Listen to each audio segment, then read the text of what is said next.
Hello everyone, I'm Ben Way. Welcome to WorldPlayHQ, your home for expert analysis and match previews as we help you track your World Cup brackets. Just like that, hey, we're down to 4, and for all the drama, controversy, upsets and discussion, we have the mouth-watering semi-finals, many anticipated pre-tournament. FIFA's top 4 countries going in: France, Spain, England and the defending champions Argentina, all still alive. Joining me to go through it all, we have Spencer Siegel, an American sports addict living in Spain, and Toby Buddha, DAZN 48's representative from Germany. It's great to have you both on. What do we make of our Final Four, Spencer, as we head your direction first?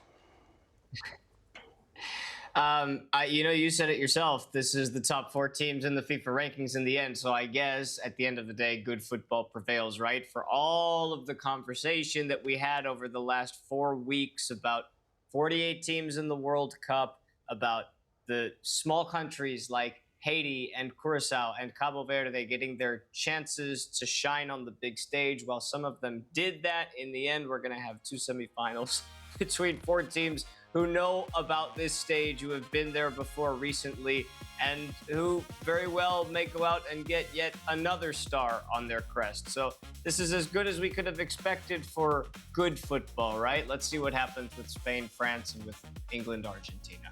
Toby, your thoughts? Yeah, I think as a football fan, these matches, these semifinals are the best what we can have. So I'm like a little child, full of love for these teams. Even if I'm a German guy, but I think these matchups are very great. Every team earned it to be in the semifinal. I think that's the first 4 teams of the FIFA World Ranking. So good enough for all. Well, we might start the show with a close look at England. Jude Bellingham's second early in extra time was enough for them to end Norway's heroic run. Were they the better team, in your opinion, Toby? Yeah, I think so. Bellingham yesterday played like a young Zinedine Zidane, I think, and I think England has much more experiences in big tournaments than Norway had, and the advantage is that when the superstars of England doesn't play pretty well, there is another superstar, and I think that's the advantage to Norway. There's someone else will step up, and that's the quality of England. So I think it's good that they are in the semi-final. What did you think, Spencer, of the performance from England? Yeah, I said just a moment ago, the good football prevails. I also think as it relates to this tournament, the tentative football was punished. And Norway were playing tentative, conservative football. In a sense, they weren't really going for it, even when they had opportunities and possession. And they seemed to be the better team, especially for the majority of the second half of that game against England. But England kind of stuck to their defensive principles. I look at a game like this and I see, okay, there were about 60 total touches inside the box with these 2 teams combined. In games like this, you need a bit more. You saw Haaland isolated by himself in the box too many times, and I thought England took advantage in the end, and they scored the timely, goals that took advantage to win the game. Well, England's equaliser, it came after Norway's goal kick seemingly deflected off a broadcast camera cable, and despite several pleas from Norwegian players and the coaching staff, there was no review, and it was reviewable. FIFA have since insisted the ball didn't contact the cable. Do we believe that, Spencer? Well, I don't know. I've looked at it 100 times. It sure looks like it hit the cable.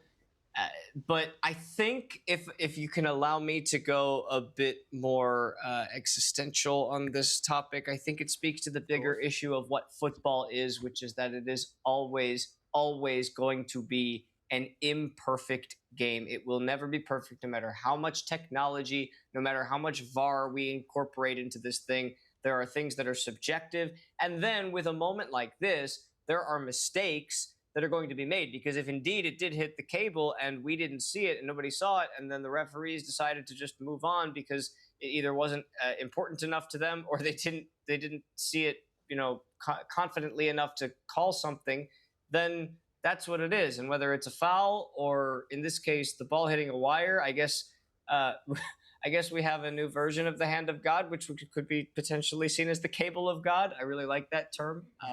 Who knows? This is just football in the end. Norway also had a second go-ahead goal disallowed for a Haaland push in the box. Do they have reason, do you think, Toby, to feel hard done by? Yeah, I think it was one of those situations. You could let it go, but you also could call as a foul. But Haaland, is a beast. He's a monster, and it's obvious that you go down in a one-on-one situation like that. But I didn't think it was totally unfair. No, I tend to agree with that. The second you sort of laid eyes on it, you thought, oh, they might be taking this goal away from them. Milked to every extent, for sure, but fair, I think. So Norway leave Miami feeling unfairly treated, and England march on to a semi-final against Argentina. Jude Bellingham now sits equal fourth in the Golden Boot race alongside Harry Kane on 6, and 4 of those goals have importantly come in the knockout stage as well. Who should Argentina be most worried about out of the two, Spencer? Well, I'll answer your question, but I do think that at this stage, everybody should be worried about everyone, because we're at that stage where anyone can come up and make an impact at any point in the game. For me, Kane has been the most lethal, high-powered player in football this season, not just with England, but anywhere. I think if England win this game, and then maybe even regardless of what happens in the final, I think he should be your Ballon d'Or winner, just based on what he's contributed to both club and country this year. 73 goals in all competitions. It's ridiculous. But to give Bellingham his credit, he is Mr. Right Place, Right Time, man. I think there's only one person who could probably outdo him in that regard, and we're going to talk about him a little bit later. But there's a lot of opportunity for England, and Argentina should be worried about everyone. Well, Argentina has some strike power of its own. We had to wait a while for Alvarez to score his first World Cup goal, but what patience was rewarded. It was a brilliant goal, an absolute stunner, Toby. Yeah, crazy.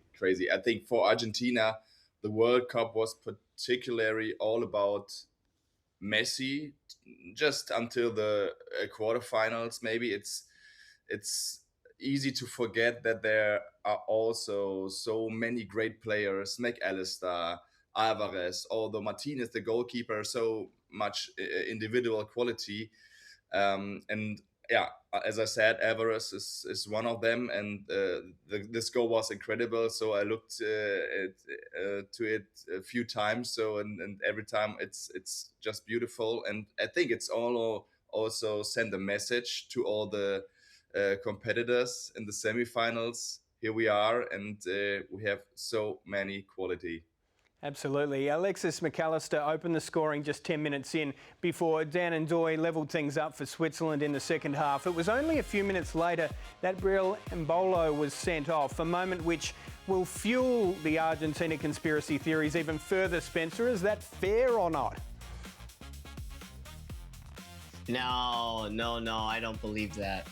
This is just going back to a moment ago where I said football is imperfect. While it is, the rule additions that we've seen for this World Cup have been very fascinating, because it's teaching footballers, in some sense, to focus more on football. We saw it yesterday with Embolo, who you could tell by the reactions of the Swiss players that in the moment that the decision was reversed, they weren't even really fully aware of the consequences of the rule changes and what happens when you simulate a foul, which I think we all saw it. And if you haven't, take a look. It's very clearly a simulation, and you can't do that at this stage. Miguel Almiron is another example of, covering his mouth and talking to somebody earlier when they made that rule change. There's these adjustments that the players have to make. And for me, that rule is one of the best ones implemented, because it just teaches the players to focus on football. That's what needs to happen. And in this case, they didn't do that. Argentina's path to the semi-final and good fortune throughout has been the topic of much discussion, fairly or unfairly. Algeria, Austria, Jordan did look an easy enough group on paper, but it was the elimination phase as top seed of Group J that things really seemed to open up. Cabo Verde proved prickly, but it did look a dream fixture for Argentina on paper. The same could be said of Egypt in the last 16 and then Switzerland in the quarters as well. Do you feel they're beneficiaries of a soft draw or a legitimate World Cup threat again, Toby?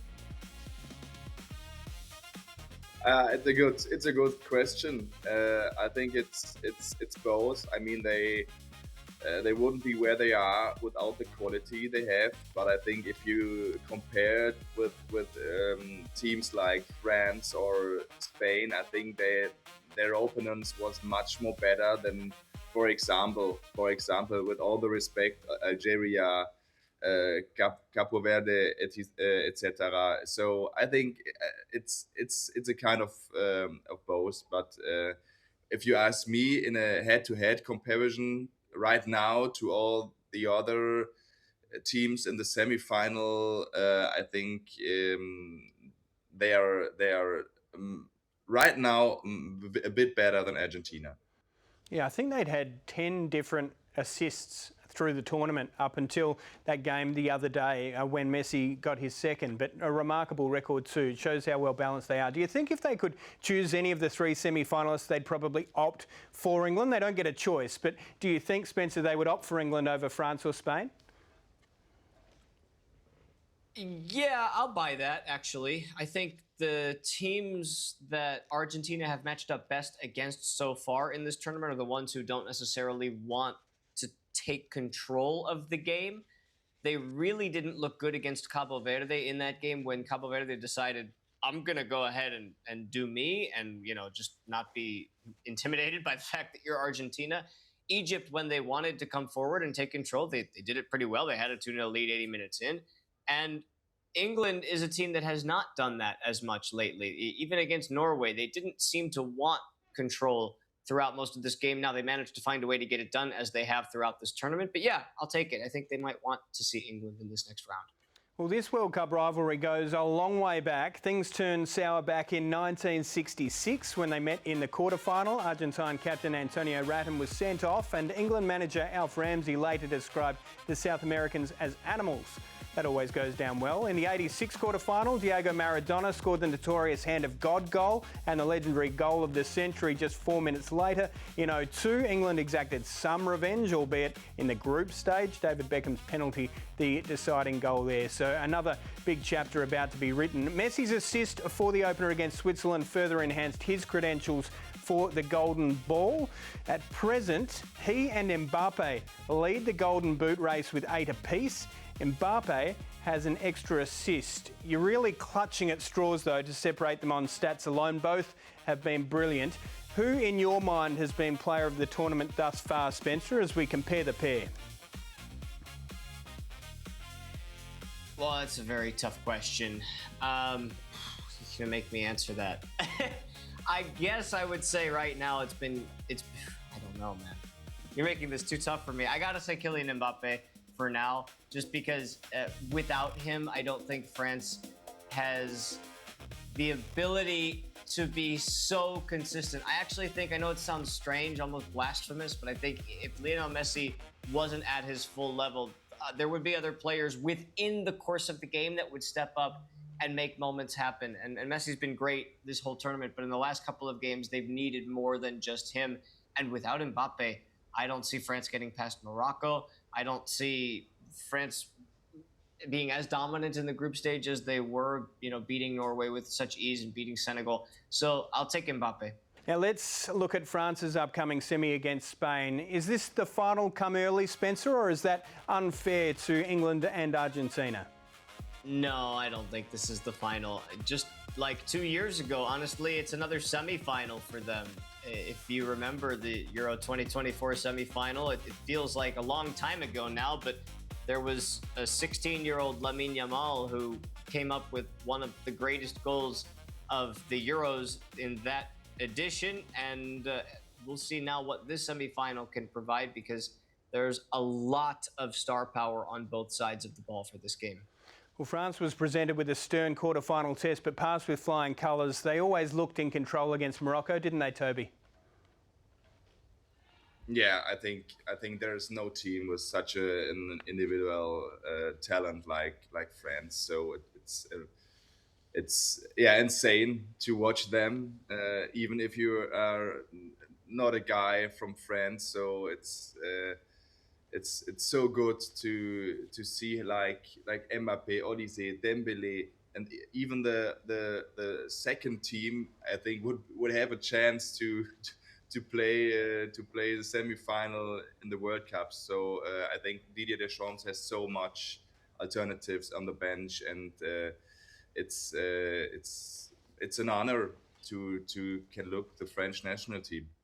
So Morocco's brave campaign ended as it did 4 years ago with a 2-0 defeat to France. And now Argentina, well, they have to handle Kane and Bellingham. Spain, they have a two-headed snake as well with Mbappe and Dembele. Spain's progression, well, it came at Belgium's expense.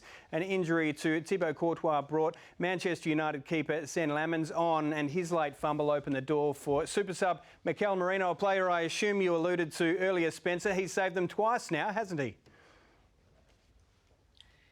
More than twice, Ben. This dude has been doing it his entire career, club and country. It doesn't stop. You know, he has got 4 game-winning goals in the 88th minute or later in this last year alone, just for Spain.